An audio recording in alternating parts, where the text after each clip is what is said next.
शेतकऱ्यांच्या खात्यामध्ये 2,000 रुपये येणार आहेत। 90 लाख शेतकऱ्यांना याचा लाभ मिळणार आहे।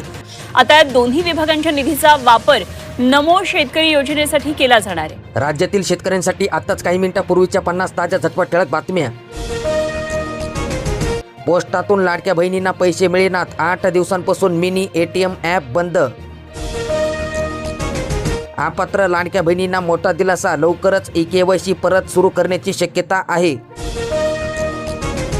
66,860 शेतकऱ्यांचे माफ होणार 1,012 कोटी, म्हणजेच की 7.5 HP पर्यंतच्या कृषीपंप धारकांची जुनी थकबाकी आता माफ करण्याचा निर्णय शासनाने घेतला। वाशिम जिल्ह्यातील अपडेट।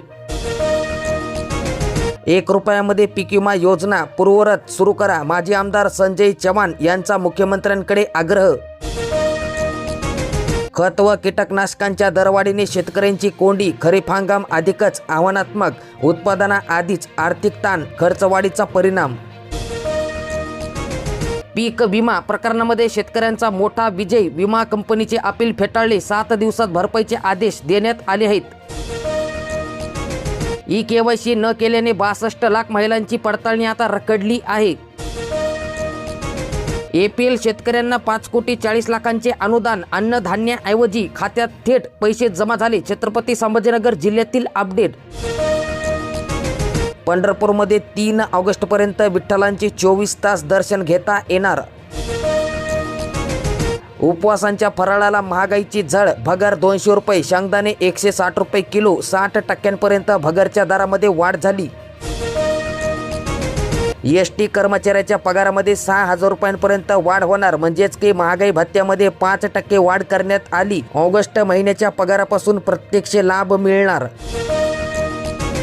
सिंचन व्यवस्थेअभावी अडचणी वाढल्या आहेत, प्रलंबित अर्जांचा निपटारा करा। सौर पंप योजनेचा लाभ हा फक्त कागदावरच।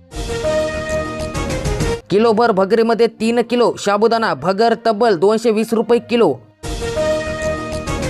राज्य सरकारचा मोठा निर्णय, आता ज्या गावांमध्ये मशानभूमी नाही त्या गावांना कोणताही निधी मिळणार नाही।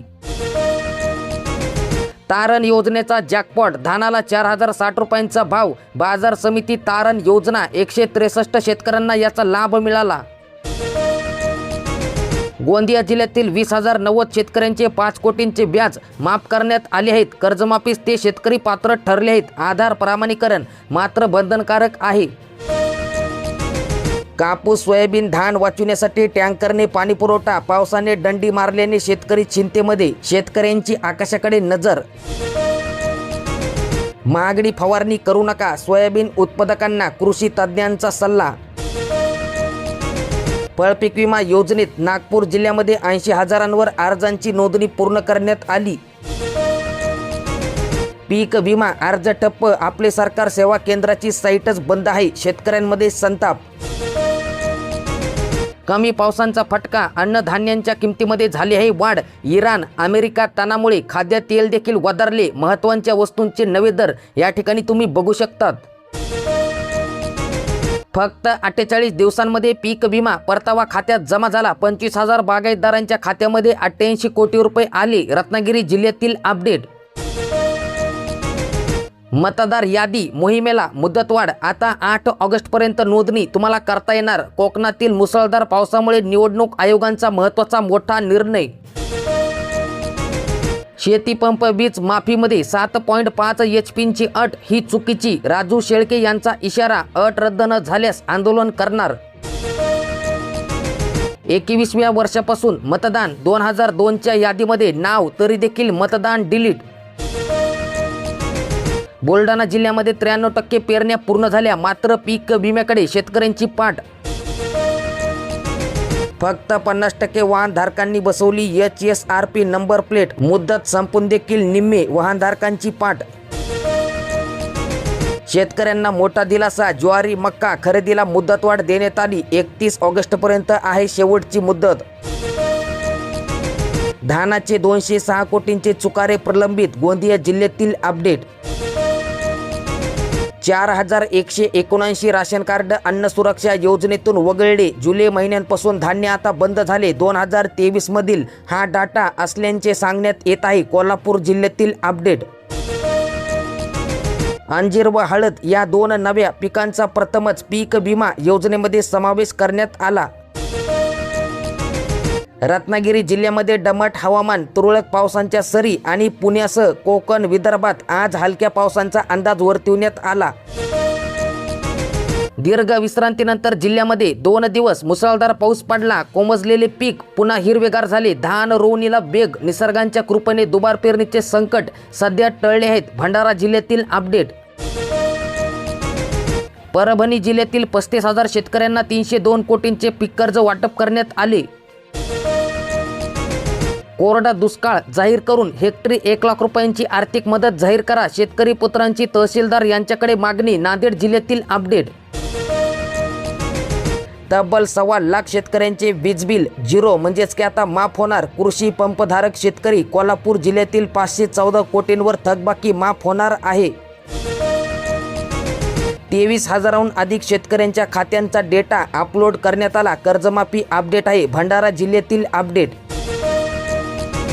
कागदी राशन कार्ड विसरा, आता येत आहे डिजिटल कार्ड. एका स्कॅनद्वारे कार्डधारकांची सर्व माहिती डिजिटल स्वरूपांमध्ये समोर येणार. कर्जमाफीबद्दल आजची सर्वात मोठी बातमी म्हणजेच की केंद्र सरकारच्या 2008च्या कर्जमाफी योजनेत अपात्र ठरलेल्या 44,759 शेतकऱ्यांना न्याय मिळण्याची आशा पुन्हा एकदा निर्माण झाली. ही फक्त आकडेवारी एका जिल्ह्यातील आहे. संपूर्ण राज्यातील शेतकऱ्यांसाठी मोठी बातमी. सर्वोच्च न्यायालयामध्ये झालेल्या सुनावणीत केंद्र सरकार या प्रकरणावर सकारात्मक विचार करत असल्याची माहिती नाबार्डतर्फे देण्यात आली आहे. संपूर्ण देशातील दुधाचे उत्पादन 30 कोटी लिटर, विक्री मात्र तब्बल 70 कोटी लिटरची. उर्वरित 40 कोटी लिटर असते बनावट. राज्यातील बियाणे तक्रारीचा 7 दिवसांमध्ये निकाल लागणार. पुण्यामध्ये 22 जुलैपासून राज्यस्तरीय कृषी व पशुधन प्रदर्शन होणार. सोनम वांगचुक यांना बळजबरीने उपोषणस्थळावरून हलविले. पोलीस म्हणाले उपचारासाठी नेले आहे. शेतकऱ्यांना सुरक्षित व्हा. 60 रुपयांमध्ये पीक विमा कवच घ्या. पेरलेले सोयाबीनच उगवले नाही. शेतकऱ्यांना दुबार पेरणीचे संकट. समाधानकारक पावसांची देखील प्रतीक्षा. दुबार पेरणीमुळे आर्थिक भुर्दंड. शेतकरी हवालदिल. हिंगोली जिल्ह्यातील अपडेट. ऑगस्ट महिन्यांपासून पुढील 3 महिन्यांचे राशन आता तुम्हाला एकदाच मिळणार आहे. मोठा दिलासा. अखेर 2 महिन्यांचा प्रलंबित पगार खात्यांमध्ये जमा करण्यात आला. सफाई कामगारांसह कार्यालयीन कर्मचाऱ्यांमध्ये आनंदाचे वातावरण. कापूस, सोयाबीन, धान वाचवण्यासाठी टँकरने पाणी पुरवठा. पावसाने दंडी मारल्याने शेतकरी चिंतेमध्ये. शेतकऱ्यांची आकाशाकडे नजर. तुळजापूर रेल्वेचा दुसरा टप्पा ऑगस्टमध्ये होणार सुरू. वर्षभरामध्ये येणार ट्रेन ट्रॅकवर. स्मार्ट मीटर त्यांचे, चूकही त्यांची. मात्र 220 रुपये भुर्दंड हा ग्राहकांना बसणार. KYC केली त्यानंतर देखील लाडक्या बहिणीचा लाभ बंद झाला. लाडक्या बहिणीची धाकधूक धावपळ वाढली. जमीन विक्रीवरील 40 पट शुल्कांची अट रद्द झाली. राज्यभर नवे नियम लागू करण्यात आलेत. कायद्यांमध्ये मोठे बदल. विदर्भ मराठवाड्यामध्ये पावसांचा जोर वाढणार. पुढील 3 दिवस मेघगर्जनेसह पावसांचा अंदाज वर्तविण्यात आला. महागडी फवारणी करू नका. सोयाबीन उत्पादकांना कृषी तज्ज्ञांचा सल्ला. फळपीक विमा योजनेत नागपूर जिल्ह्यामध्ये 80,000वर अर्जांची नोंदणी पूर्ण करण्यात आली. पीक विमा अर्ज ठप्प. आपले सरकार सेवा केंद्राची साईटच बंद आहे. शेतकऱ्यांमध्ये संताप. अनुसूचित जातींच्या आरक्षणाचे उपवर्गीकरण लागू करा. मातंग समाजाचा मोर्चा. वंचितांना न्यायाची मागणी. आतापर्यंत नाशिक जिल्ह्यातील 33,000 शेतकऱ्यांनी काढला पंतप्रधान पीक विमा. माजी राज्यमंत्री राजेंद्र मुळक यांच्या नेतृत्वामध्ये SDO यांना निवेदन देण्यात आले. धानाला हेक्टरी 50,000 रुपये बोनस द्या अशी मागणी करण्यात आली. सराफाबाद. अनुसूचित जातींच्या आरक्षणाचे उपवर्गीकरण लागू करा. मातंग समाजाचा मोर्चा. वंचितांना न्यायाची मागणी. आतापर्यंत नाशिक जिल्ह्यातील 33,000 शेतकऱ्यांनी काढला पंतप्रधान पीक विमा. माजी राज्यमंत्री राजेंद्र मुळक यांच्या नेतृत्वामध्ये SDO यांना निवेदन देण्यात आले. धानाला हेक्टरी 50,000 रुपये बोनस द्या अशी मागणी करण्यात आली. सराफा बाजारामध्ये मंदी पाहायला मिळत आहे. सध्या सोन्याचा भाव 1,31,000 ते 1,38,449 रुपये तोळा असा सोन्याचा भाव आहे. आज गडचिरोली जिल्ह्यात मुसळधार पावसाचा इशारा देण्यात आला. प्रशासन सतर्क, येलो अलर्ट जारी करण्यात आला आहे. नागरिकांनी आणि शेतकऱ्यांनी काळजी घ्यावी असे आवाहन करण्यात आले. शासनाच्या पीक कर्जमाफीचा लाभ मिळेपर्यंत आकारले जाणार नाही शेतकऱ्यांकडून व्याज. धान मक्यांचे 157 कोटी रुपयांचे चुकारे 15,000 शेतकऱ्यांच्या खात्यात जमा करण्यात आले. गोंदिया जिल्ह्यातील अपडेट.